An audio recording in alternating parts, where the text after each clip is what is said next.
ကိုယ့်ကိုဘလောက်ဖဲနာကျင်အောင်လုပ်ပါစေအပြုံးမပြတ်ဘူးကိုယ့်ကိုဘလောက်ဖဲဒုက္ခတွေပေးပါစေစေတနာမပြတ်တာအဲ့ဒါကိုမေတ္တာလို့ခေါ်တယ်အဲ့ဒီလိုကိုယ့်ပေါ်ကိုအပြုံးမပြတ်စေတနာမပြတ်ဖဲနဲ့ငဲ့ကွက်ထောက်ထားပြီးတော့ဆက်ဆံပေးတဲ့လူတွေကို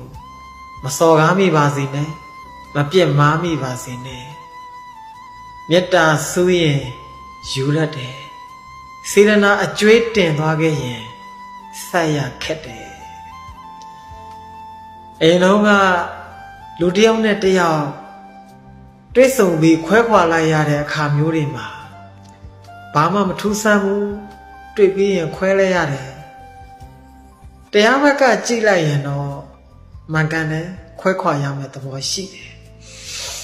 ဒါပေမဲ့တစ်ခါတလေမှလေလူတွေကတယောက်နဲ့တယောက်တွေ့ဆုံပြီးခွဲခွာလိုက်ရတဲ့အခါမှာဘာမှမဖြစ်ဘူးလို့ထင်ရပေမဲ့ဘဝမှာအသက်ရှင်နေသေးတဲ့အချိန်တွေမှာကိုယ်နဲ့တွေ့ဆုံပြီးခွဲခွာလိုက်ရတဲ့လူကကိုယ့်အပေါ်ကိုအပြုံးမပြတ်စေတနာမပြတ်နဲ့မေတ္တာတွေပေးနိုင်တဲ့လူကိုယ်အမားတွေလုံးနေခဲ့ရင်တောင်မှပြုံးပြုံးကြီးနဲ့လမ်းပြတွန်တင်ပြီးတော့လမ်းကြောင်းမှန်ပေါ်ကိုရောက်အောင်ဆွဲတင်ပေးခဲ့တဲ့လူမျိုးတွေကိုကြားခွဲခွာပြီးရင်ဆုံးရှုံးပြီးသွားရင်နောက်တစ်ခါပြန်မတွေ့နိုင်တော့လူတစ်ယောက်နဲ့တစ်ယောက်ခွဲခွာပြီးအသက်ရှင်သမျှတစ်ယောက်ပြီးတစ်ယောက်ထပ်တွေ့နေအောင်ပါပဲဆိုတာမှန်ပေမဲ့ကိုယ့်ဘော်ကိုတကယ်မေတ္တာထားနိုင်တဲ့လူ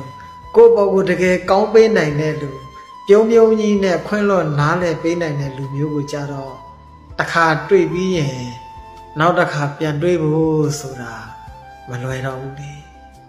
ဒါကြောင့်မို့ကိုယ့်ဘော်ကိုပြုံးပြုံးကြီးနဲ့ခွင့်လွှတ်နားလည်ပေးနိုင်တဲ့လူစေရနာမပြည့်မေတ္တာထားပေးနိုင်တဲ့လူတွေနဲ့တွေ့ရင်တန်ဖိုးထားပါမြတ်နိုးပါဒေးစားပါ